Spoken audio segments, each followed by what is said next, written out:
Kalkalayti adoodun guyyaa. Ya faifayo faya jiruti ya tajajirtu kuti manadiya yoziyar kubate jila mintiya atukul koloite ozoduya maladoitu buyar kunner gizi an padamnan an marfidi ya deise darabdu ya darabdu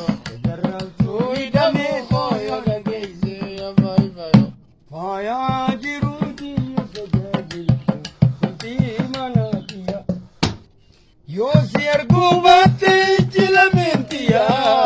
Natukul koloite odo tungkuya Balwa wajizi ya khanu umidelto Akanilen sirko bihin amma jirto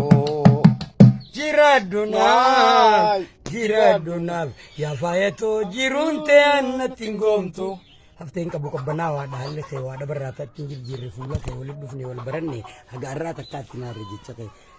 yaa faayee faayee